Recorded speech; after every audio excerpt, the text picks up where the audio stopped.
Well, hello everybody again. Again, I'm Lawrence Temple, and this is From There to Here. Our next guest is someone that I've known for quite a while, and if I had to rank my level of excitement of an upcoming episode, this would be way up at the top. This is Caroline Herbster. She's an I don't like to say too many labels because I like them to label themselves when we talk. But she's in the creative space. I guess I'll say it that way. And like with all episodes, we're going to talk about her journey in her creative career and other things. Okay. All right. Caroline, how are you doing? I'm doing well. How are you? I'm great. I'm super glad you are here. Where are you? Where am I talking to you from? Yeah, I am in Atlanta right now. I'm in, I guess what you would call my studio space, our spare bedroom in our home. Um, yeah, it's got a few names. We tend to refer to it as the planetarium. It's on our second floor, so we're this is where the creative stuff happens. I got it. Oh, and I'm in my planetarium, I guess. It's a room on our second floor where I do creative things. So I might call mine a planetarium junior or something, whatever. Uh, Awesome. Now, there's one question that I ask all the guests alike, which is, what would be your elevator speech? Meaning you got on the elevator, somebody else is there, and they ask you to describe yourself, and you only have 7, 8 seconds to describe you, which is unfair. But if you had to do that, how would you describe you? All right. I am a multi-passionate artist, entrepreneur, mathematician, educator. Um, with my art, I specialize in storytelling and memory keeping, and I have great passion for learning. You used a phrase there I've never heard someone use before, multi-passionate. Could you Hmm. I've never heard I love how you said that. Could you because people often I know we give advice to younger people for the Yeah. audience. So I met you when I was working at a high school and you were one of the students. We give advice to young people about find your passion as if there's Mhm. only one. Could you talk Mhm. about the idea of being multi-passionate? Sure. Um, I think many people are multi-passionate. I think it's in a way it's kind of human to be multi-passionate. For me, it's just a label that I think um, helps to identify how I focus my energy. Um, and so in general, you know my personality. I'm very energetic. I'm very passionate. I'm very friendly and approachable and eager, right? And that kind of energy really flows through me in all of my interests. Um, and so I think at different times in my life, I've probably focused my energy on one passion more than others. But in general, I recognize that I enjoy many different things, some of which are associated and some which maybe others wouldn't think to put together. Um, so for me, I'm passionate about lots, and I get to kind of keep that pathway open to whatever those passions are. I see that. Well, even in your description, you mentioned different artistic things which would kind of go together in our minds, but then you threw a wrench in it. You mentioned mathematician at the Yeah. same time you're talking. Can you talk about that? How that goes together or doesn't go together in you? The math, I guess, for lack of a better term, maybe academic side Yeah. versus the creative side. These are kind of sloppy labels, but can you talk about that separation, I guess? Yeah. Yeah. And I think I wouldn't call them sloppy. I think it's cool to generalize so that our audience like has a better accessibility into what we're talking about, because this is something that I think applies to all kinds of people. Okay. And maybe people just don't have the experience or the vocabulary to understand it in their terms. So um, I've always been a creative. I have always been really passionate about music and art. Um, it's been a part of my life since I was born. My parents are kind of what I like to call academic hippies. So they are very bright, very professional, very passionate educators. Both of them are professors, and have taught in traditional and non-traditional ways. But they are also big music lovers, deadheads into the tie-dye kind of hippie culture. Okay. So I grew up in a family dynamic that was this really unique balance of those two planes, of academics and kind of that folk hippie kind of lifestyle. So for me, it really has just been kind of like a natural, I think it's both nature and nurture, how I am, the art and the math. When I was a kid, my mom very fondly would say that I was mentally ambidextrous. So meaning that kind of like my right brain and my left brain worked very well together. Yeah. I think a lot of the time we see in people that one brain or one side of the brain is maybe a little bit stronger than the other. And so people tend to lean into those strengths. So I'm not so creative. I'm more logical, or vice versa. And for me, I kind of was always both. My mom is a linguist and my dad is a meteorologist, scientist. So growing up, I kind of got like the STEM side of things with him, and I got kind of more of like the creative writing, language side of things with my mom. And then as an artist, I kind of, I've always felt passionate about art and enjoyed drawing and painting and crafting and literally anything. I think it's also a gift that I was born with, maybe something I'm blessed with from above, something that's a little bit hereditary. There are lots of artists in my family lineage. So yeah, that's, for me personally, that's kind of like the origin of those two sides. And I had this beautiful space in the structure of how I grew up to be able to like explore all of that. So many directions I want to go from things you said. Let's all right, I normally save this one for the end, but I'll use it now. So let's say you have a friend who has a child, guy or girl, who's a month from graduating high school. Okay. And they said, hey, they are very creative in whatever, visual art or whatever, but they're just not sure what they want to do when they leave high school. As far as do I want to go, maybe, they got into college, so they could go if they wanted to, but they don't know if they want to do that. They're interested in a lot of different things, artistic and non-artistic. They're just not sure what they want to do. And this friend of yours respects you and said, hey, will you just take them out to lunch and just talk with them, and maybe you could help them. So let's say if this were to happen, I'm going to call him Billy, and you and Billy go to have tacos and you sit down and talk. What do you think you would share with Billy, him being at a crossroads like that? That's a great question. I think it's incredibly subjective. I think that like that's like there are certainly things that can apply to all people. But I think that for me and my interests and my background, especially if we focus on academics, I have a degree in mathematics and education, and my experience as an educator and interest there is really in the method of student-centered teaching. So like positioning our students as the sense makers, which is true. It's just what we are as humans. We make the sense out of our own lives. So I think that I would probably approach the conversation with Billy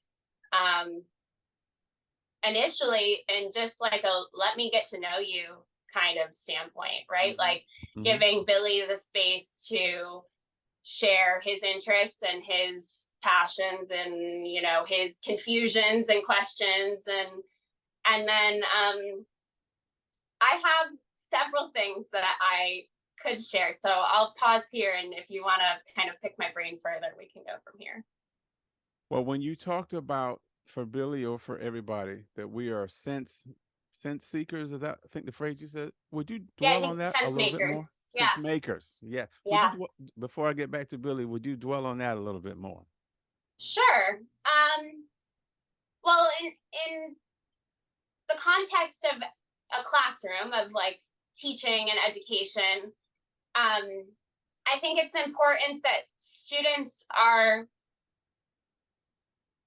set up with faith to be the ones to make sense of the things that they're taught, right? So oftentimes you might end up in a classroom that's very lecture based, or the teacher is just kind of going through the curriculum, or whatever it may be. And for me, I think it's really important to get the students engaged in a way that is that makes sense to them, that like allows them the space to kind of figure out the meanings behind things. And that's true with math and science, but also like any subject. And what grade were you teaching? So my first year teaching, I was a middle school math teacher. I had done, for my student teaching, I had done 7th grade advanced math and algebra 1, which was mostly 8th graders. And then for my first year teaching, I had this really awesome, unique experience to be an intensive math teacher. So I taught middle school students who were all like lower level math learners. They were required to come to my class for an elective. Okay. And so I still kind of followed the math curriculum, but mostly I collaborated with the other math teachers to see where they were at, what they were doing. And then I had this like incredible freedom in my classroom to take that instruction and really kind of like mold it to my students, make it really student-based, student-centered, like real world and like their interests. So yeah, that's what I started with. Pandemic hit, and I ended up moving back to Ormond Beach, to my hometown, and taking on this really great substitute position.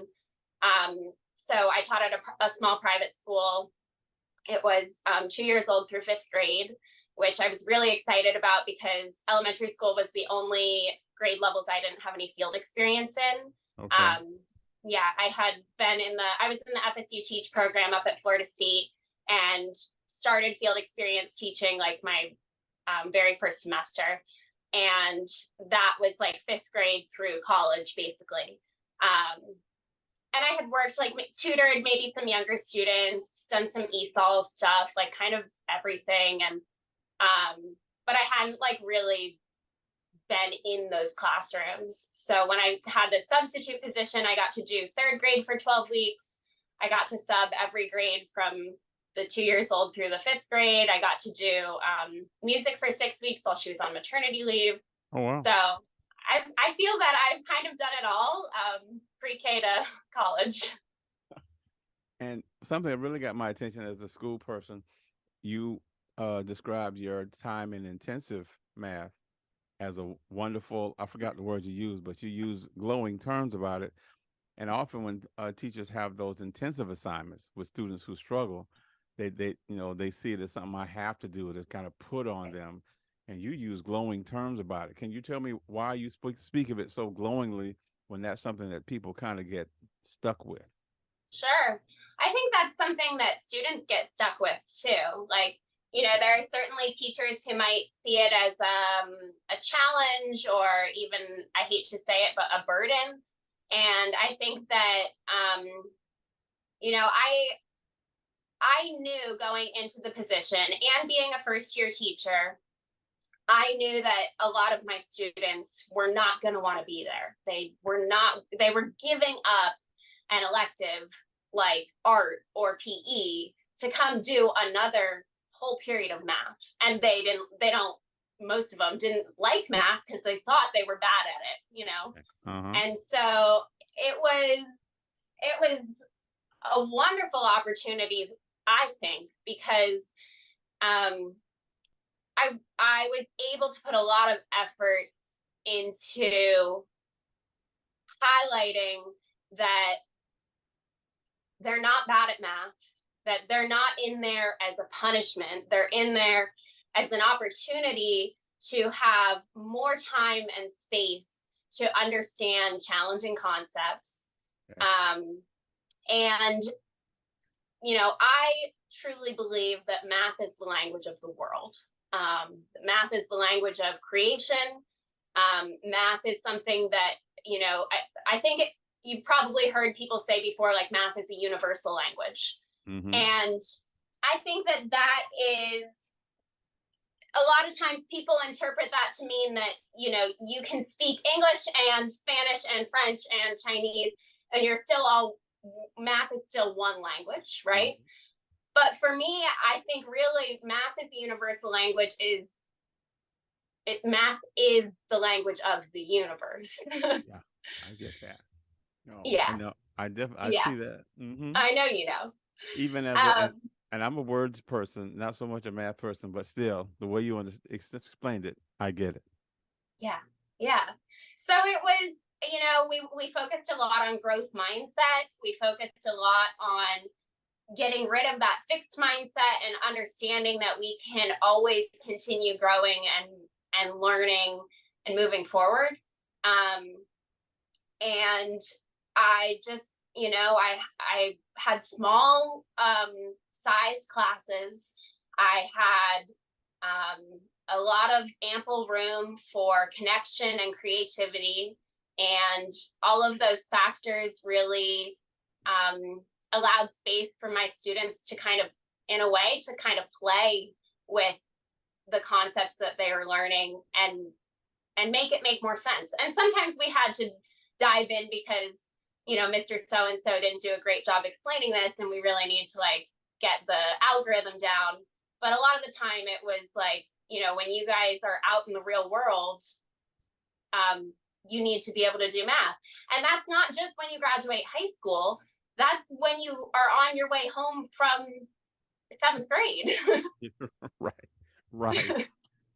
I think a lot of kids think I need to learn this thing for my next test or my next grade, and not even thinking it could possibly be of use in my daily life today after school. Yeah, absolutely. Well, now you were a teacher, and so you went to school, for that. Mm-hmm. But now you're primarily in the art world right now, on that mm-hmm. part of your brain, if you will. Sure. Have you had formalized training for your art experiences that you do? Not since middle school. Okay. Yeah, the last art class I took was 7th grade. It was my school elective. And then I was really focused on music with my extracurriculars.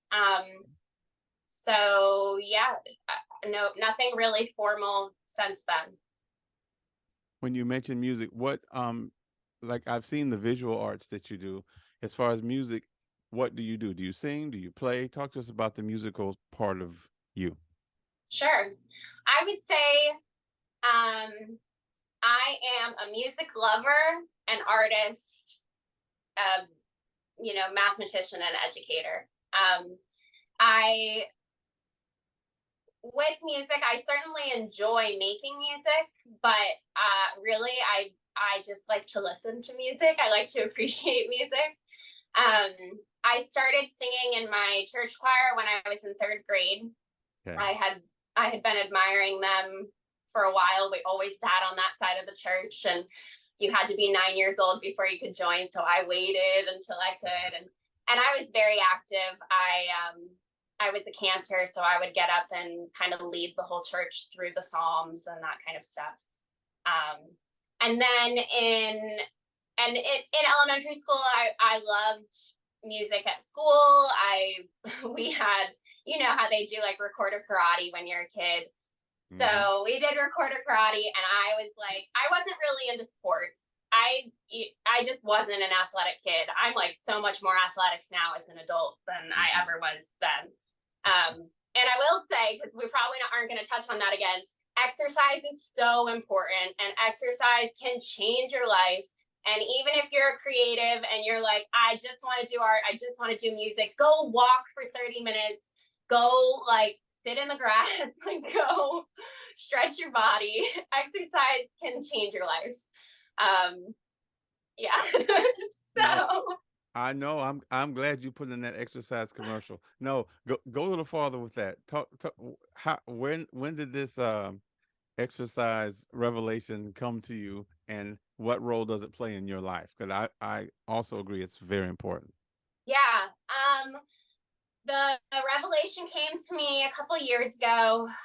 My paternal grandfather had just been diagnosed with cancer, and we kind of knew that we were in the end of his life. And so I was able to spend some time with him and have some very genuine conversations around living.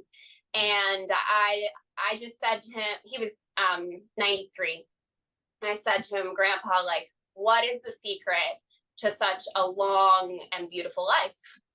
And his response was very simply just exercise. And yep. And I mean, even up until in the pandemic, things got a little wonky, but like up until then, he was in his 90s going to the Y 2 or 3 times a week, doing just gentle movement, 30 minutes a day kind of thing. And he was disciplined. And so that kind of, I think, planted the seed.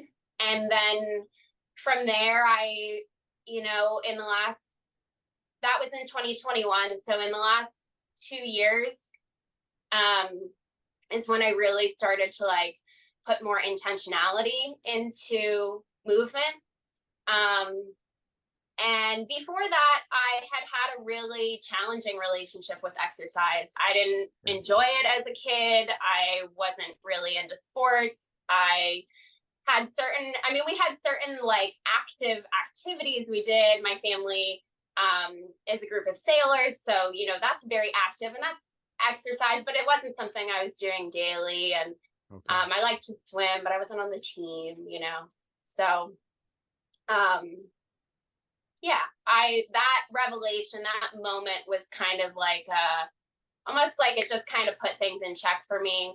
And I had gone through different phases of working out or, following a program or going to the gym, or so it was a very like slow build with Yeah. like getting comfortable with moving my body. Yeah. And now I recognize, like, you don't have to be weightlifting every day. You can go dance to your favorite song for half an hour. You just have to move your body. Yes, I have a friend I grew up with, and he's a personal trainer, and we're both in our mid 50s. But if you saw him, you'd think he was in his mid 30s. And one thing his main mantra is just to keep moving. It doesn't have to be intensive workouts and push-ups and stuff. You just have to continue to move and be committed that you're going to keep moving. That's his basic thing. Absolutely. Now, Absolutely. now see, it's rare for me to talk to the math person who exercises or the artiste Oh, who exercises. So you're breaking all kind of labels in this conversation. Here's I'm breaking labels for myself too. okay. You got to start with yourself first, and then it goes to everybody else. Uh, Yeah. so I'm looking at the picture you painted as far as it being a young person. So you're a strong math student, Yeah. and then you also ended up in the art world. So I can imagine, maybe not within your house, but outside of your house, well-meaning people saying that really both of the things we've talked about are wrong. In other words, you're the strong math student.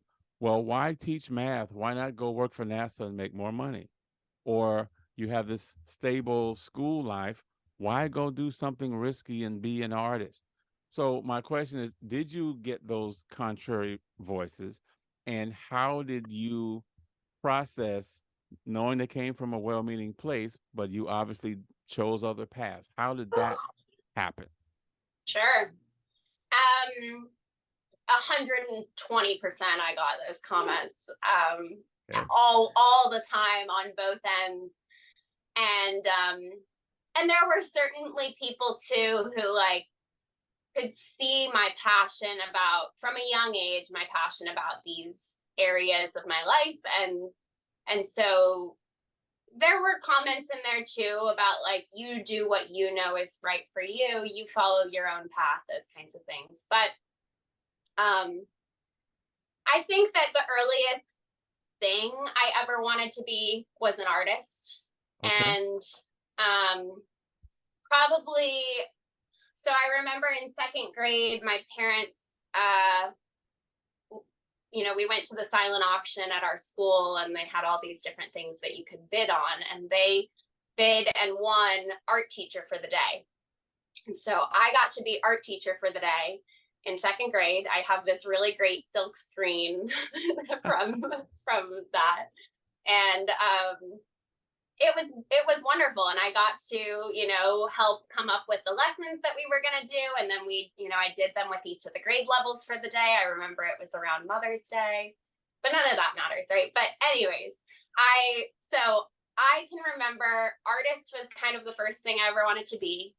After I had that experience, I remember really being interested in pursuing teaching, likely art teaching, but I was like, I already knew I loved teachers. I was always like, I just respected every teacher I ever had. And I think a lot of it came from seeing my parents and how hard they worked and how much they cared about their profession.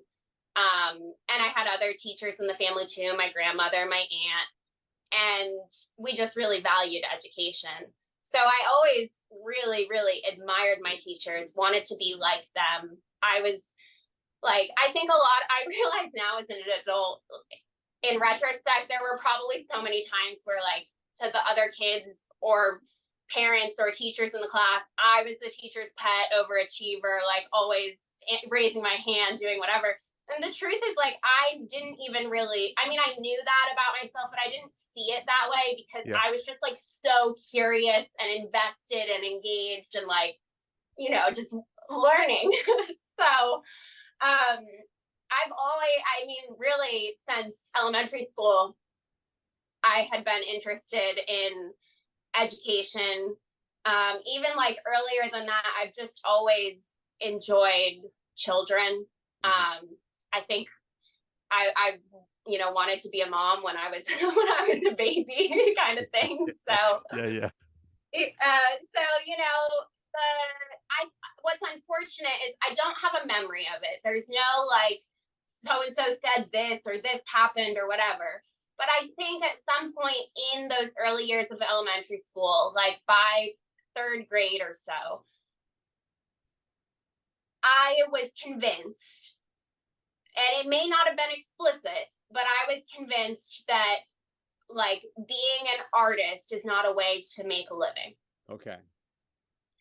And I also like was in the gifted program. Academics were a really heavy focus. I was very concerned about being a top student. And so a lot of my energy got focused on how smart I was and how much I was achieving academically rather than my talent and my creative skill.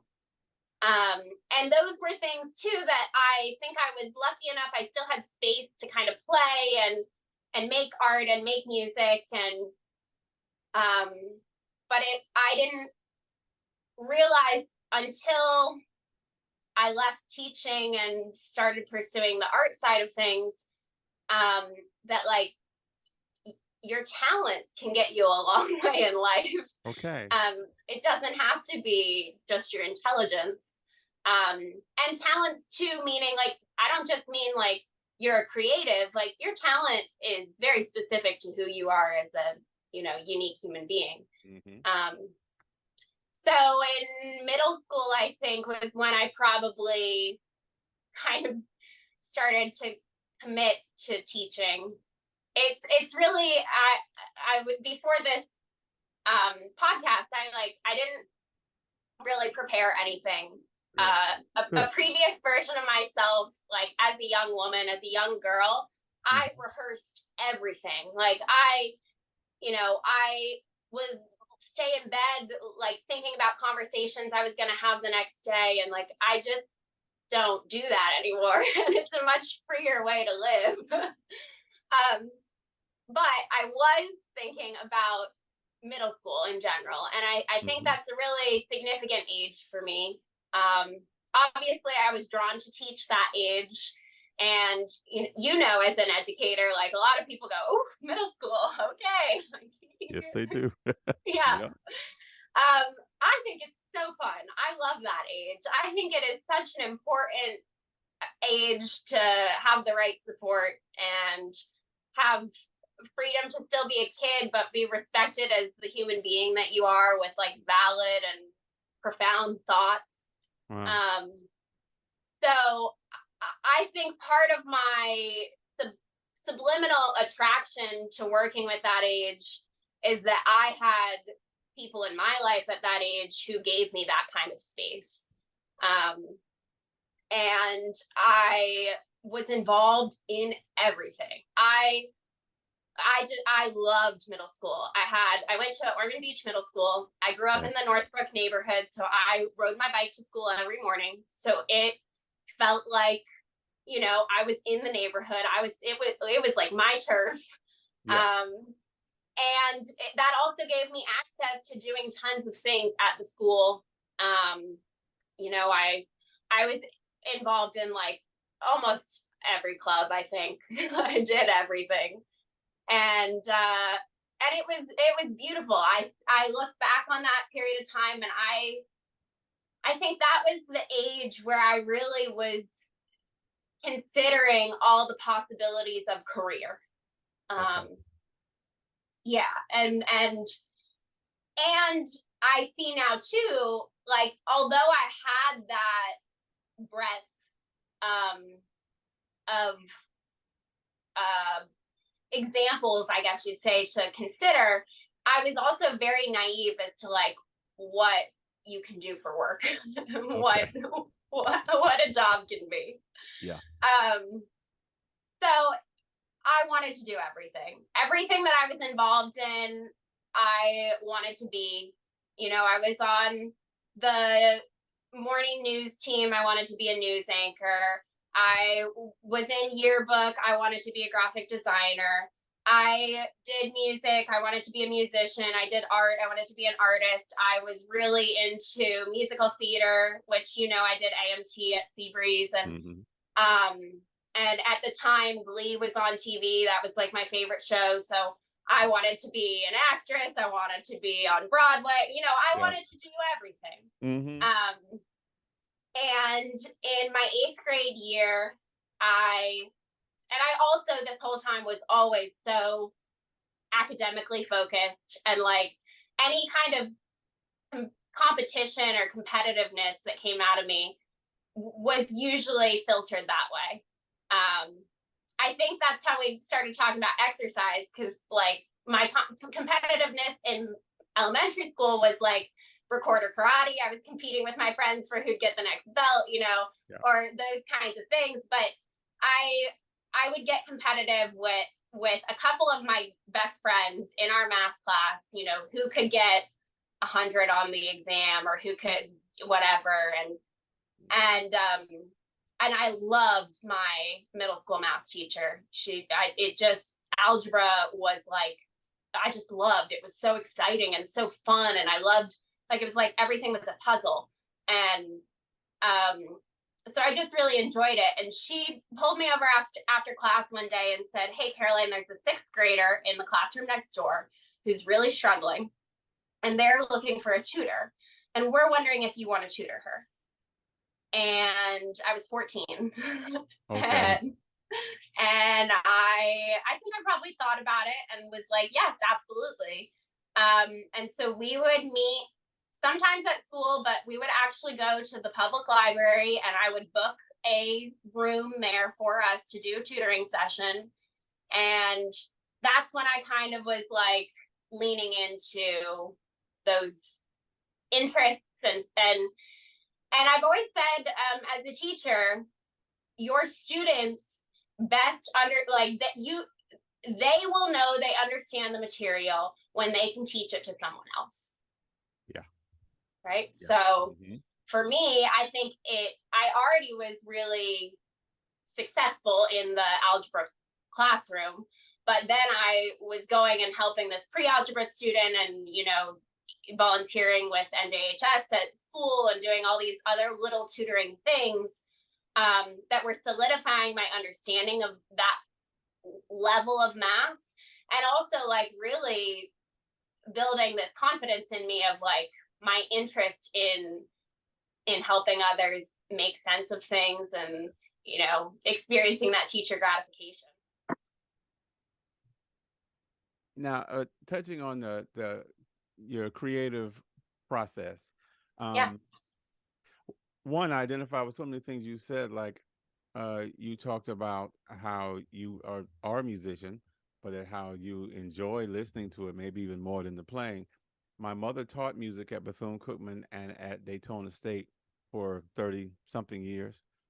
So she was the one who played and wrote and all that. My father plays guitar, basically been playing the same two songs for 30 years. But his contribution to my musical love is that big record collector, big jazz guy, particularly. So we always had music, such great music floating in the house all the time.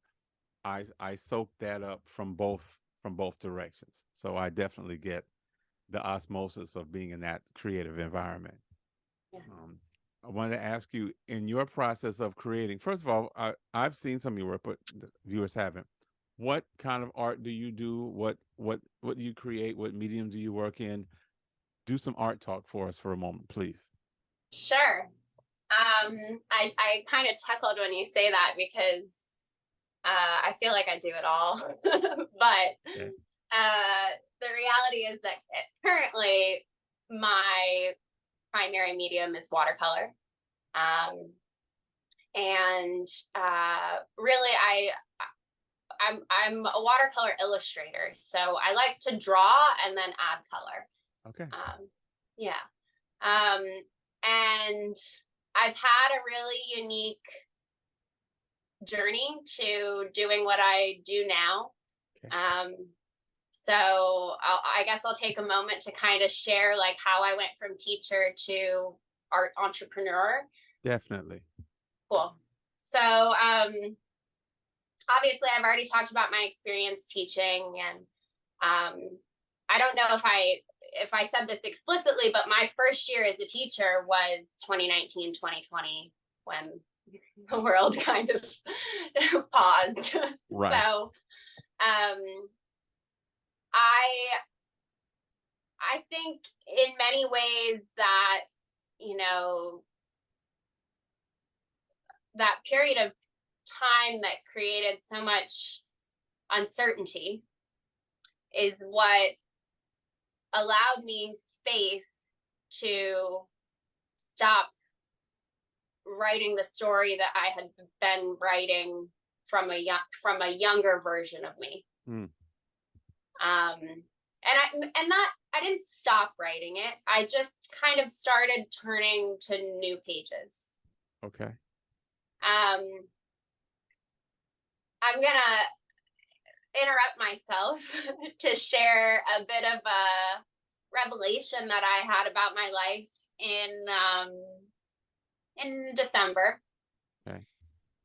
That I'm a very spiritual person, and I'm a very open-minded person, but my experience spiritually is focusing on my connection and relationship with God.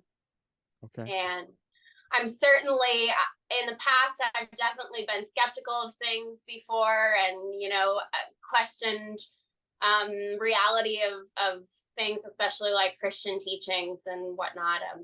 But in the last couple of years, as I've kind of allowed myself the space to unfold, the space for my life to unfold, as I've kind of let go of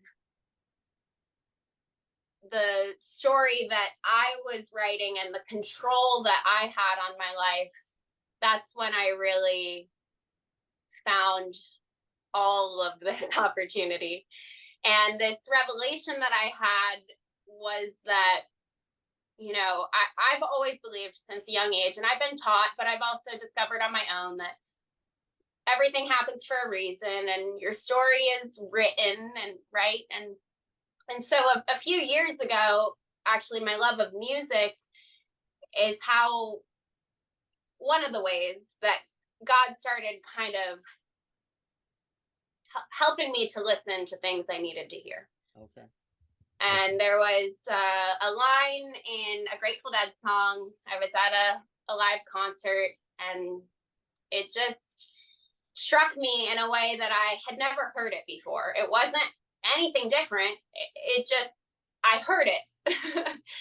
And the lyrics are, the storyteller has no choice.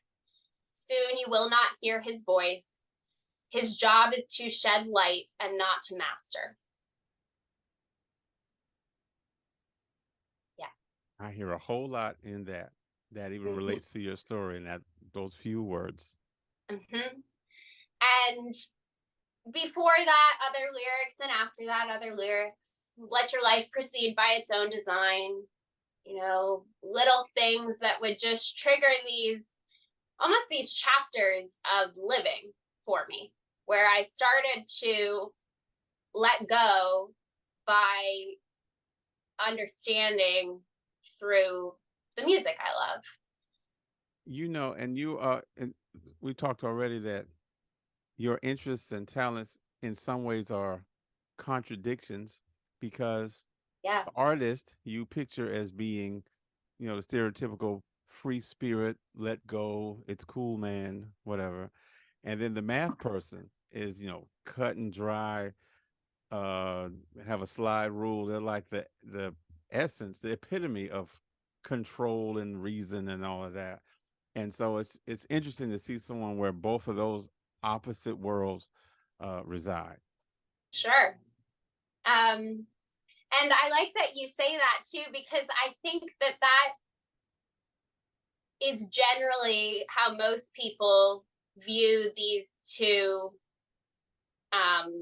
areas. But for me, they've always been intersectional. Okay. My favorite, I can think back to literally, I can picture myself in my elementary art classroom learning the day that we learned about how to draw perspective and how you put a horizon line and you put a point on the line and you draw the two. Oh, and now we have a street, and it's downstairs, but I have a painting that I did that was back in high school or early college or something, and it is based on that lesson that I learned at age 7, 8, 9. So that's a kind of one example of I've always enjoyed math in art. I always have really loved symmetry, positive and negative space, things that are kind of inherently linked to math and to that idea we talked about earlier of math being the language of the universe. Mm-hmm. And so I have a lot of interest in math within my art, and I also always had a lot of interest in the space for art within math. I think I had teachers who were well apt and trained for project-based instruction and kind of similar to how I taught student-centered. I can remember having a pre-algebra lesson where we were focused on finding the area of different shapes. Mm-hmm. And our project was to, on graph paper, make I think it was a zoo we had to design. and we had to use a certain number of shapes from the list, and then we could put the animals, however we thought was best, and you had to include a bathroom and a concession stand and whatever. But they were all based on circles and trapezoids and rhombus, and those kinds of things. And so, like, those, obviously that project is still in my mind. I still Right. remember that. I remember making tessellations, which are just a really cool intersectionality of math and art. So Okay. my interest has always been in both, and I think that it's easy for people to see them as very separate things. When people find out that I am both artist and mathematician, it always goes one of two ways. It's always, oh my gosh, what? I never would imagine those two together. Mm-hmm. Or it's, oh yeah, that makes perfect sense. So, Okay. yeah, it's been a cool journey. And um, I think that with a year or two ago, if you had asked me about, like, from there to here, what's going on, Yeah. I probably would have felt or expressed that it felt like I had stepped into a new timeline. At the time, it very much felt like I was pausing this life that I had been building and teaching and all the things that I was doing. And I was following these other opportunities, Mm-hmm. and being brave and kind of going after this other thing that I've always been interested in. And now I'm at a point, I just celebrated 2 years of business. And, I'm kind of doing the next things in my story. And I just go, oh, like, it's always been written this way. Like, it has all been foreshadowed, and it has all been present. And that revelation I had was that this story that's written, I believe that our stories are written. I believe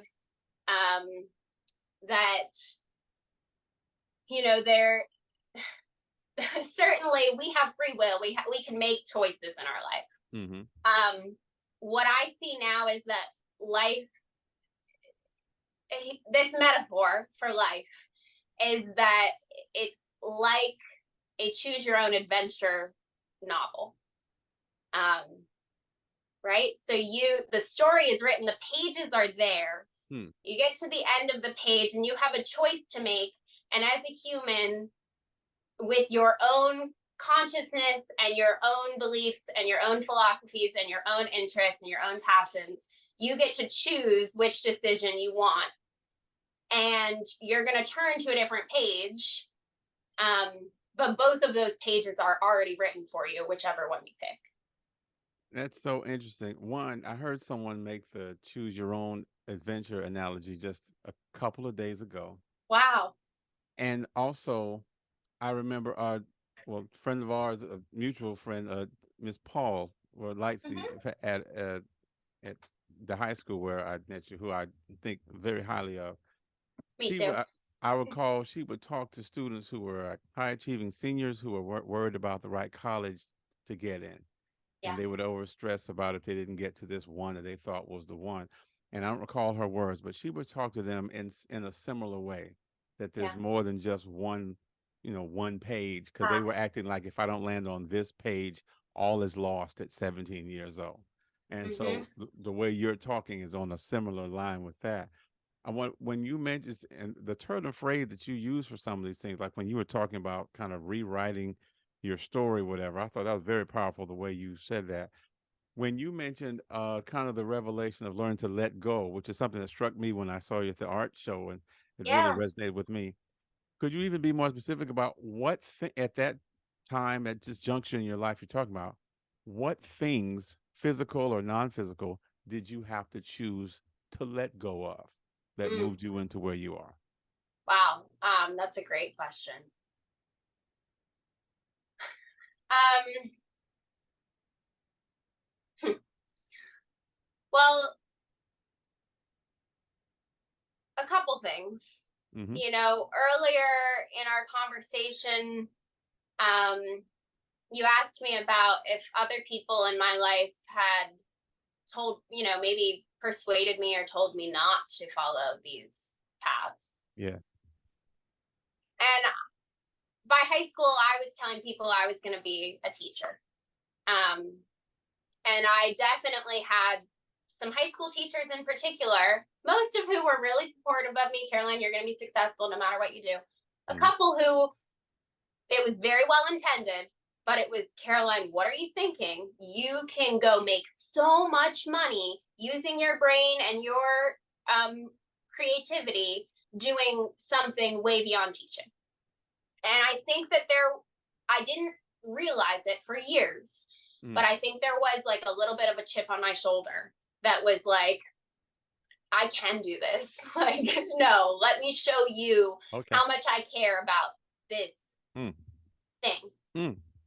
So I definitely had to let go of that.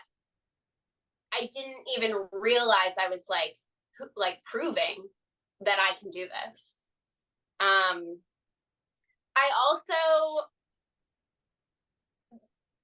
I was burnt out after just my first year of teaching. And I didn't really realize it, but like when we went on spring break, and then there was this weird stuff going on with the district, and we didn't know what was happening with COVID, and they ended up I was in Tallahassee, so they extended Leon County spring break by an extra week. And, there was all this uncertainty, this confusion, like anxiety going on with a lot of people, with my students, with my coworkers. And I remember being like, oh my gosh, yeah, like I get another week, because I was just so exhausted. So I think that there was a part of me too that like I started to let go of being the overachiever, being, and part of it was such a challenge for me because it just is who I am. Like I wasn't trying to, Okay. And so the transition from education to entrepreneur happened in a really like unique way. I'll make this really short, but in the summer of 2019, before I was teaching, I had graduated and I had a really like short temporary job working with a sales team out in Dallas. I was their office manager. Chase worked on the team, and they were door-to-door salesmen selling alarms. And so that was kind of what I did for the summer. I like connected their technicians with the people. I had a lot of space while I was waiting for their sales to come in to just kind of sit around and do. And I didn't know what grade levels I was teaching yet. So I was kind of thinking a little bit about the school year, but I was kind of trying to just enjoy my summer break. And my cousin called me, and she was getting married in August of 2019. And she has always been one of my biggest art supporters.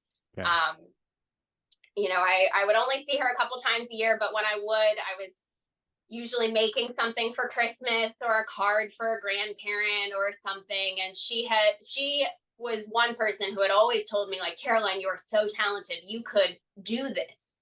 And I just like didn't even think about it. Well, she asked me if I would make a watercolor map for her wedding. And they wanted a map of the area. So they got married in the Hudson Valley, and they wanted the location of the venue. They were going to do like a rehearsal dinner that they wanted on there. They were going to do a farewell brunch they wanted on there. And then like all these interests and places in the area. So I made it. And it's really entertaining to me now because I was so mathematically focused on it. I went in and like found all the locations on Google Maps, and they all populate at the same time, and I printed it out and I made a grid, and I did the proportions to figure out the ratio from scaling from this side to this side. And and Oh yeah, a lot of math. And I was very math focused, and it was beautiful, and they included it in their like their little welcome itinerary Mm-hmm. work and stuff. And it was just my gift to them for the wedding. And then didn't really think about it. Taught, wasn't really making a lot of art because I was spending pretty much all of my time focused on my classroom and these really engaging activities. And then I don't know, I for years I had always had kind of on the not even in the back of my head, like a consciousness somewhere else that would Mm-hmm. peek in sometimes. These ideas of like being an artist, running an art business, um, and the earliest I can remember being 8 years old. So something you may or may not know about me, I don't know, Tim. My flaw is that I always run late. I struggle with time management. Really? And so as a kid, that kind of manifested with like celebrations, birthdays, etc. I would sit down the morning of and make a greeting card. Okay. And all my cards were handmade, but they were made then, that day. And so what I started doing around age 8 or 9, on the back of the card, my dad and I had a conversation at some point. I always had these like quirky ideas for products. Mm-hmm. And so at some point it must have come up, and he encouraged me to start a business around age 8 or 9. And he suggested I call it Caroline's Creations. Okay. So around this time, the cards I was making on the back, I started doing a little butterfly logo, and I would write Caroline's Creations, cards for you since today. And so that idea, that seed was planted when I was in second, third grade or so. And then in college, I've talked a lot about music and Grateful Dead, Mm-hmm. especially. So I really started to get into kind of the modern version of that, which right now is the band Dead and Company. It's a bunch of the original members with John Mayer and a couple other musicians. Okay. So that was probably around 2016, 2017, I was going to these concerts, and, there are a lot of artists in that space and a lot of people who are in the parking lot selling t-shirts and posters and merchandise. And it was so exciting and fun to participate as a buyer. But I started realizing like so much of my art is inspired by that music and those, that iconography and that kind of stuff. So really, I realized then there are all these people who are doing it in person, but there were also like accounts on Instagram who are making stuff and selling stuff.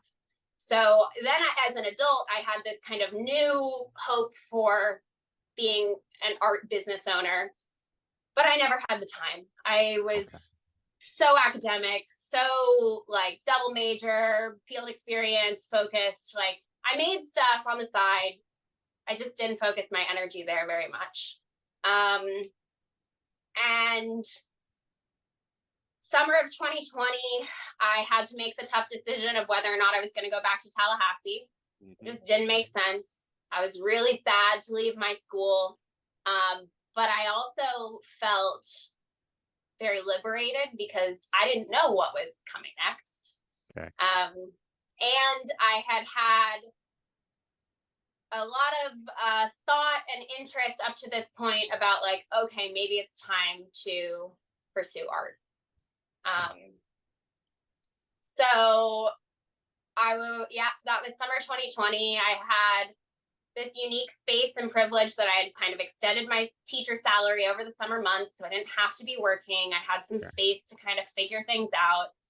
And I just wasn't sure what was going to happen. I was just being me and being creative. I was paddleboarding a lot. I was enjoying Ormond Beach. I was making art. I was sewing, whatever. And then I got a call from a friend's mom who offered me the position as the substitute, or really didn't offer me, but asked if I was looking. And I was like, Okay. oh, perfect. Great. Yes, I want to continue educating. But that year gave me a little more space to really tap into who I am, and really helped me separate my identity from my job title, and kind of learned like I am a teacher. It's part of my character. I don't have to be a teacher, job title wise, in order for that to still be true about myself. And then my partner's brother was getting married, and his wife is from Alaska. And so they reached out and they said, hey, we're doing this destination wedding. We remember you did that map for your cousin, and we'd really love if you could do one for us. Okay, absolutely. Okay. So I made them a map, and then I was talking to a friend from college, and she was about to get married, and she was like, oh my gosh, we want a map. And it kind of became just this like natural unfolding of like, okay, I have this service that I can offer that I am enjoying doing. I've always loved maps, and like directionality kind of falls into that math art intersection.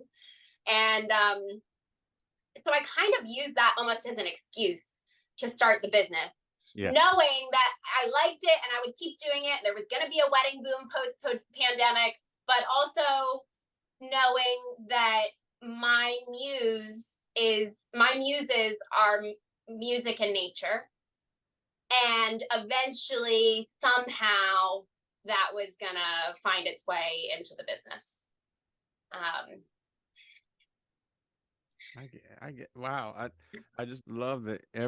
It's fitting that the butterfly was the logo that you used once upon a time, I because think so. your story just kind of coming out of the cocoon and just going from one state to the next seemed like a natural progression. Absolutely. Okay. We're good. Yep. We can last 8 minutes. Okay. Let me see. Let me see. I got 8:02. Perfect. As an artistic person, was it difficult? Talk about your transition into being a business person, because you're not just Sure. creating. Now you have to, dollars and cents. And what was that transition like? Great question. I was like so serious with setting up my business. When I decided, okay, yes, I'm going to do this, I I got some advice from some people I knew, and also did a bunch of research online, and decided I was going to open up an LLC. My LLC is Caroline's Creations. And then I learned about doing a DBA, which is just means doing business as. So my business is called Rising Tide Art Studio. That's the name I go by. That's what's on my mailing stuff. But the LLC is its own thing. Yeah. And I just was very, I think, concerned about making sure, like, I could see, I didn't have a full vision for what I was going to do. Okay. But I could see that it was going to be legit. And I wanted to make sure to kind of like cover all my bases. It was not easy. It was, and I'm someone who, I'm obviously very capable of many things. And I was always a perfectionist. That's something I've really kind of been reprogramming as I've worked on letting go. And so I say that because I'm someone who I like to do things myself. Mm-hmm. I like to be in control. And there are so many resources and people out there who can help you. You don't have to do it all on your own. I get that's good. That sentence is good. Someone that sentence is very good for. I don't know who, but someone needed that sentence right there at that time. I hope so. And let me say, good. I can squeeze in my last one. I got 5 minutes. I know from you talking and from me looking at some of your work that live music performances are a big inspiration for your music and Yeah. just your enjoyment. Could you try to put into words what these live music experiences mean to you or how they make you feel, please? Yeah. Um, so that's the development with my practice as an artist in the last year is that as we came out of the pandemic and I had really just been focusing on these commissions and that kind of stuff, then I suddenly had the space to create for me. And something I haven't really said, and I'll touch on briefly, and if you want to talk about it in the future, we can. Okay. I was going through what I would say now was a really intense creative block when I started the business. Okay. I didn't realize it. I like had this outlet for my gift and I was making things for other people, but I was not making things for Caroline. Mm-hmm. And I really hadn't been making things artistically for Caroline for a long time because I tended to use my gift of art to make gifts for other people. And when we started going back to live music, um, really getting into festivals were coming back and that kind of stuff Mm-hmm. again in the spring of 2022. Um, and I had always brought art stuff with me when I went to festivals. I grew up going to music festivals with my academic hippie parents. And as a young toddler, we used to go to Spirit of the Swanee Music Park, which is where you may have heard of Halloween Music Festival. So we would go to a festival there when I was a kid called Magfest, and there was this amazing artist called Scramble Campbell. And he would do these giant acrylic paintings, and he would just scramble the stage and the audience and these like really visionary, cool, quirky doodles. And he was like a name at the dinner table my whole life growing up. Okay. And so I don't think it was even a conscious thing I was thinking about, but I went to my first Fish show in April of 2022. Okay. And it was at MSG. I didn't have, any art supplies or anything with me, but I had for the past year kind of been, well, let me rephrase. My whole life I had been sporadically creating based on music. Like I found a drawing of the Jonas Brothers from middle school. Okay. In 2021, I like was making more stuff at shows and I was really fighting this like inner resistance with creating art. And then in 2022, went to that show and it was just like it wasn't a conscious thing I thought of. It was just an inner knowing that like there is space for me to do this. Okay. And then yeah, I showed up a week later at Sweetwater 420 Fest in Atlanta and had my art stuff with me and just suddenly I was a live artist. And it's become a really, really beautiful way for me to be mindfully present at music. Okay. Especially because I like jam bands and jazzy stuff and improvisational music where there's not a lot of lyrics and there's a lot of space. My energy kind of comes up into my head during a lot of those moments, and sometimes the thoughts just kind of ramble. And doing something with my hands that requires me to be visually locked in allowed my brain to kind of turn off when I'm in those moments.